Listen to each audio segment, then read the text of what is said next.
আমাৰ মাজত উপস্থিত আমাৰ জুমিয়তুল উলামা আজি আকৌ এবাৰ তেওঁ গোটেই অসমৰ জুমিয়তুল উলামা সভাপতি হৈছে। মই তেওঁ অন্তৰৰ পৰা জ্ঞাপন কৰিছোঁ, ধন্যবাদ জ্ঞাপন কৰিছোঁ।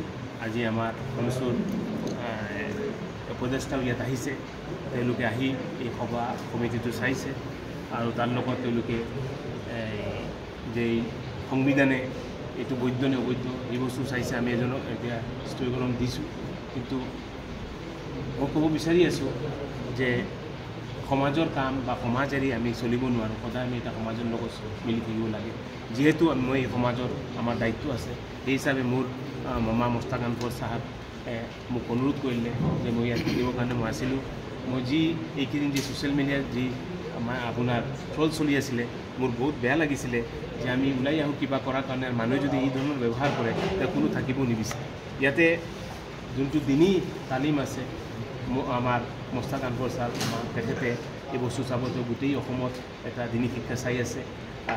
লগতে খালি দিনী শিক্ষা নহয়, আপোনাৰ ছায়েন্স, মেথছ, কম্পিউটাৰ, ইংলিছ তেওঁ সেইবিলাকো চাই আছে। গতিকে এই মাদ্ৰাছাখন আপোনাৰ দিন আৰু দুনিয়াই ছায়েন্স, মেথছ, এডভান্স কম্পিউটাৰ এইবিলাক লৈ উচ্চ শিক্ষা লৈ ইছলামিক আৰু মডাৰ্ণ যোনটো আমাৰ আধুনিক শিক্ষা দীক্ষা আছে, কম্পিউটাৰ, ছায়েন্স, মেথছ, ইংলিছ চব লৈ অসমীয়া লৈ আমি আমাৰ কলা সংস্কৃতি লৈ আমি আগবাঢ়ি যাম। তাত কোনো ডাউট নাই।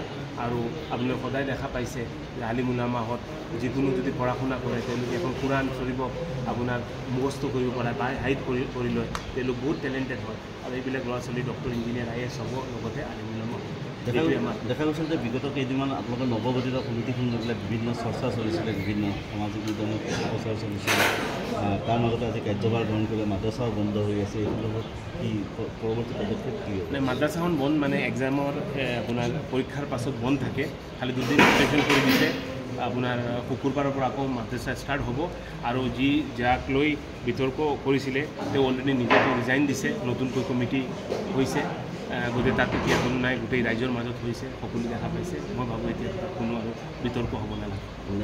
পূৰ্ব ৰাইজৰ এটা দাবী আছিলে যে পূৰ্বৰ সমিতিখনে যি দুৰ্নীতি কৰি গৈছিল বুলি পেলাই অভিযোগ উত্থাপিত হৈছে, এই ক্ষেত্ৰত কি ব্যৱস্থা ল'ব? নাই, এই ক্ষেত্ৰত আমাৰ মাননীয় লাচিতদাৰ DC আছিলে, প্ৰাক্তন DC, তেখেতে কৈ গৈছিলে যে নতুন কমিটি আহিলে আমি চৰকাৰীভাৱে অডিট কৰি এইখন অডিটটো লৈ যদি কিবা পাওঁ তেতিয়া আমি পুলিচত দিম, আমি কেছ কৰিম।